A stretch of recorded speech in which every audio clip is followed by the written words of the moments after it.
an ocean white of roaring waves, I see your light and golden face, a precious gift of your longing arms. Hurt me not, just sing to me, my love.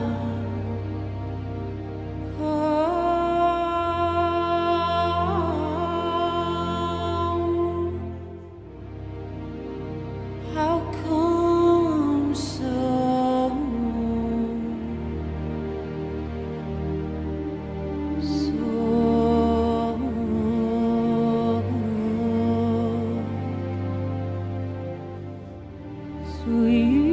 sweetly, child, you sing, and all the joy you bring to me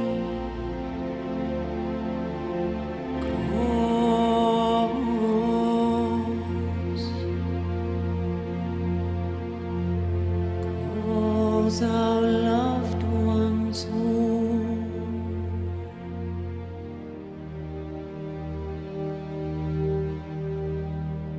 And I will be waiting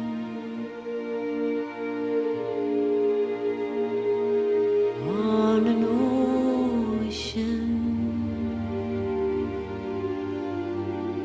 sweetly, child, you sing on an ocean.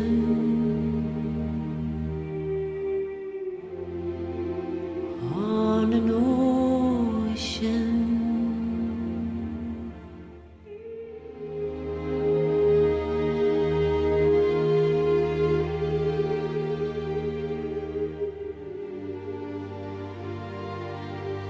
To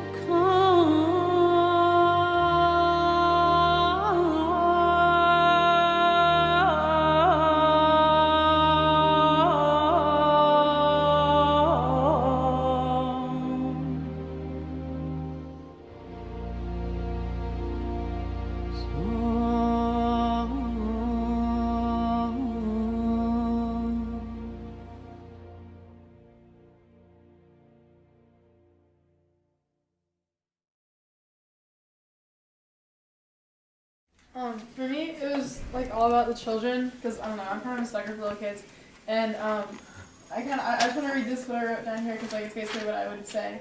It was I started in the room with all the clothes and like all the stuff that was there. Okay, so Carly has shoes like those. My little 7-year-old sister has shoes like the ones that were stolen from the little 7-year-olds at this awful place. Where are you, God? The clothes I'm looking at belong to a little boy no older than my little brother, who witnessed and endured something not even a grown man should. Joseph would have died the moment he arrived. His handicap would have been his death sentence. But at least he would have probably been with Luis and Carly as they took their last breaths of Zyklon B. And that was just my thing that, like, because I've been around little kids, like, all my life, and, like, I love them, and just seeing the, like, little shoes and, like, the little, like, clothes and little shirts was kind of, like, that was really what got to me, I think, in the whole day. I was wondering, what could motivate someone to spend that much effort and time to create something that, huge, just for the destruction of another people? It was just, like, I was wondering, how could that possibly develop in somebody like that much that you would be able to do that, and then obviously the atrocities as well. Because you always like read the stories about, you read stuff like Night and you see movies like Schindler's List, but then you go and like see it and it's just like nothing can, like I was trying to take pictures of it from the watchtower to like, show my parents when I got home, but like pictures can't even do it justice, like of just the scope of it, I feel. I felt that like before I came here, Auschwitz is more just a name, not really a place to me. didn't Right. really seem real. I couldn't relate to it. Right.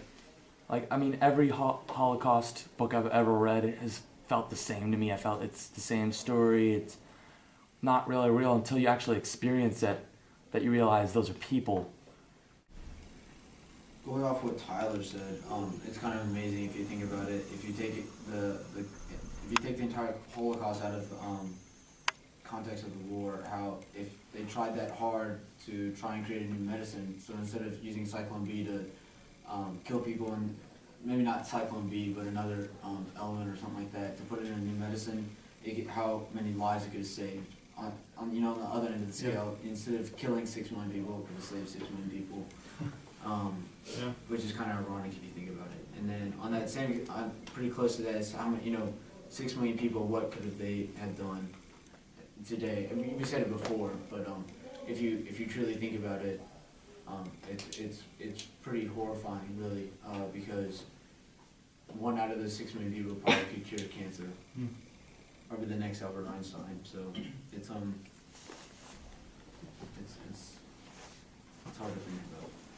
Yeah, you can even magnify that, can't you? Because you can consider them, perhaps, especially regarding the younger children who were killed, you're talking about generations that were lost. Yeah. Their I thought this was unique because of the way it invoked like a reaction from the visitor to the site. Because I mean, normally when you read it, it's like, wow, okay, Auschwitz equals bad. Just you kind of oversimplify it. Here you got to go actually experience it, and like walking through it, it's like those really are the gates of hell. This is definitely the worst place ever conceived by humanity.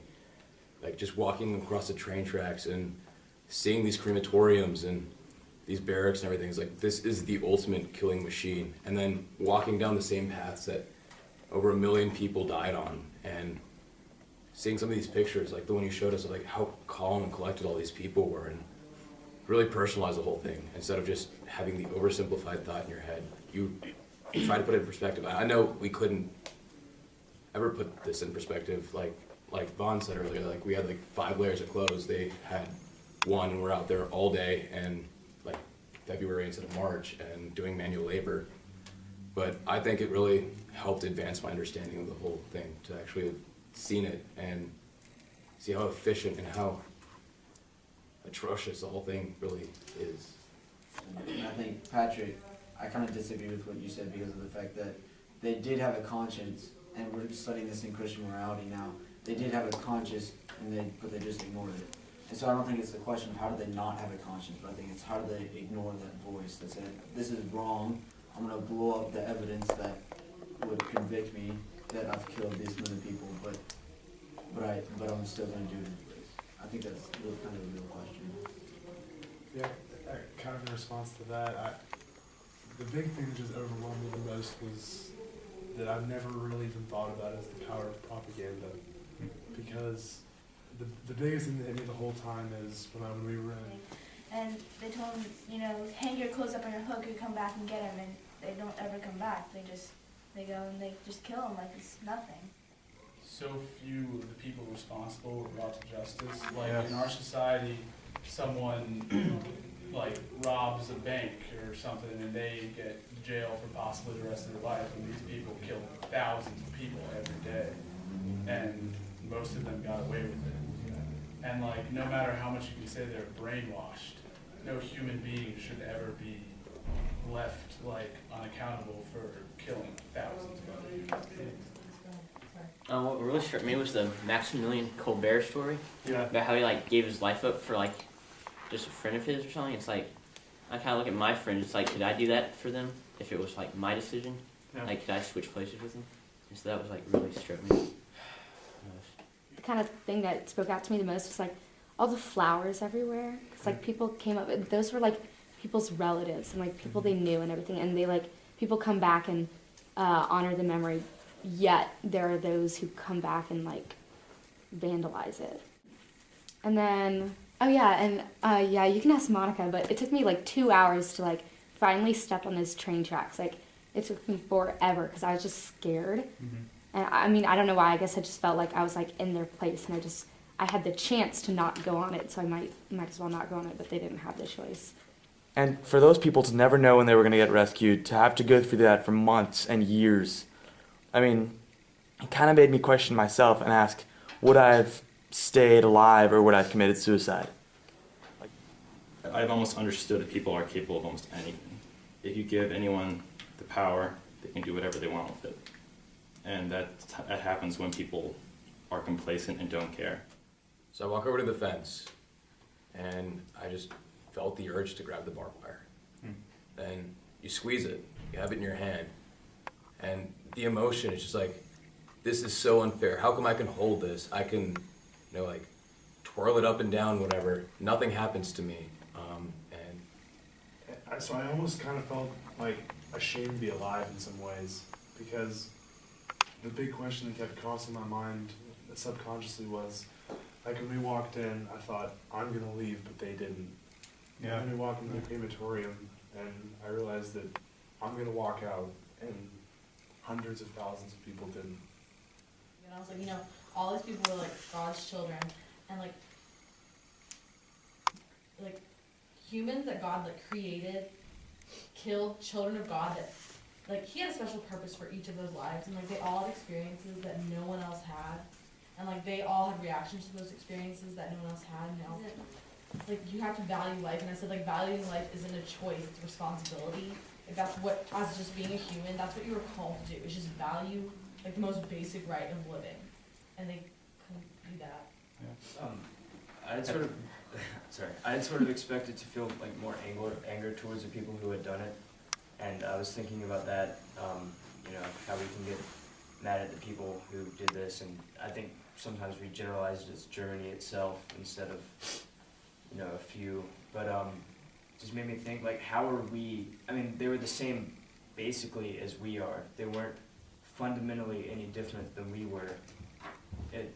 Obviously some of them were very different than we are, but I guess the bystanders, the people that let it happen, it could have been us. And I feel like, I was just wondering, what would I have done that would have been any different, and could I have done that? And just made me think, I don't know, it was just would I have been strong enough to do anything about it?